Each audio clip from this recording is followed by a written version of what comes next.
Is regular Terraria getting too boring for you? Too easy? I feel you, trust me. See, Master Mode is great for a harder Terraria experience, but not a unique one. It's the exact same as Expert Mode, except everything's got more health and does more damage. The only changes apart from that are new pets and a few new mounts which are mostly mid. Only legends remember the OG black spot. But what if you could play something harder than Master Mode? What if you could play Terraria in a different way? One that's new and exciting, but still the same game you've always loved. Well, Relogic didn't do that with Master Mode, and they didn't make mods available for all my console, mobile, and 3DS homies, even though the last group is extinct. But I can help you do it today with 3 different exciting seeds that anyone who wants a Terraria switch up should try. Let's get straight into it. Number 1, For the Worthy. If you've been in the Terraria community for a while, playing the game or keeping up with the news or watching popular YouTubers like Chippy, Waffle Time, and me, of course, you've probably heard the term For the Worthy thrown out there, and for good reason. It's one of the best seeds in Terraria because it's only for the worthy. For those who think they can take a tougher challenge than Master Mode and handle AI boss changes. Now don't get me wrong, For the Worthy isn't like Calamity Infernum. If you like that, then this is a step down. It's not for lunatics. But the reason I like For the Worthy and I recommend it is because it makes many key changes to Terraria that provide a novel experience. For example, bosses like King Slime, Plantera, and the Destroyer are supersized, and the Wall of Flesh, Twins, and Golem are shrunk. The Brain of Cthulhu spawns with double the regular amount of creepers and reverses gravity in its second form. Skeletron and the Wall of Flesh summon heavily buffed dark casters and imps throughout the fight, and Golem is, well, much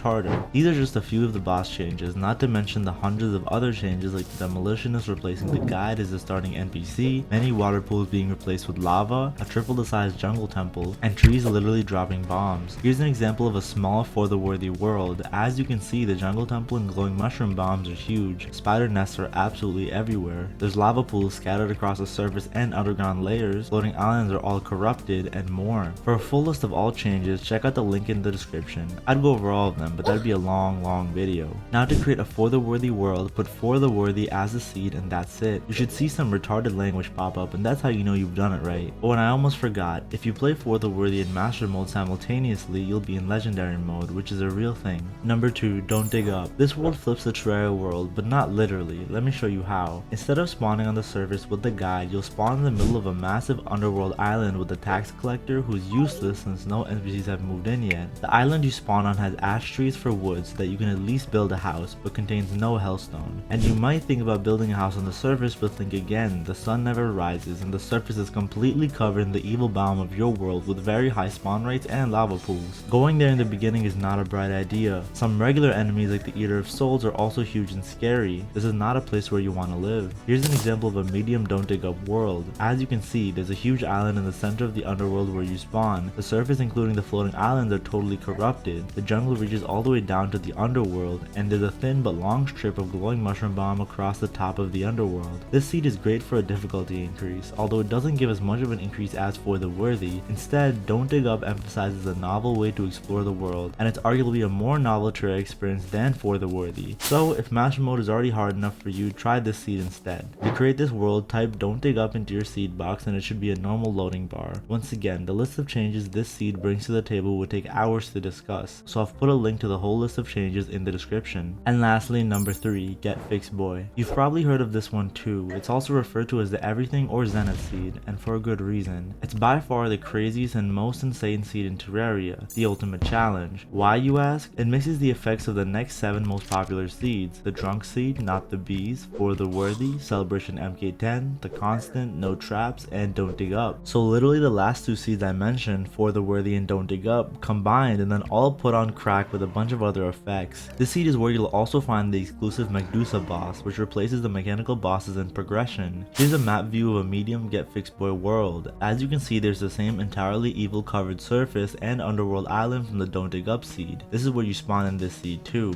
Then there's also a huge horizontal honey layer from Not the Bees, tons of spider nests close to the surface from the Constant, a jungle temple 3 times as large as normal from For the Worthy, and way more. Completing a Master Mode Get Fixed Boy world is the ultimate challenge of Terraria, so if you're a veteran and haven't tried it, you've got a new challenge on your hands that's a lot harder and more unique than just Master Mode. Just type in Get Fixed Boy into the seed box like this and set the difficulty of your world. Choosing Master Mode here will convert your world to a true Legendary Mode one. The screen will be glitchy and screwed up with this terrifying face in the background. Once again, the list of all Get Fixed Boy changes will be linked in the description below. And that's it. Today I covered 3 of my favorite seeds that any Terraria player should try for a nice nice switch up. If you want more interesting combat, try For the Worthy. If you want more interesting exploration, try Don't Dig Up. And if you want both, try Get Fixed Boy. The choice is yours. Anyways, if you guys enjoyed this video, make sure to leave a thumbs up so I know to create more videos like this. And as always, see you in the next one. Peace.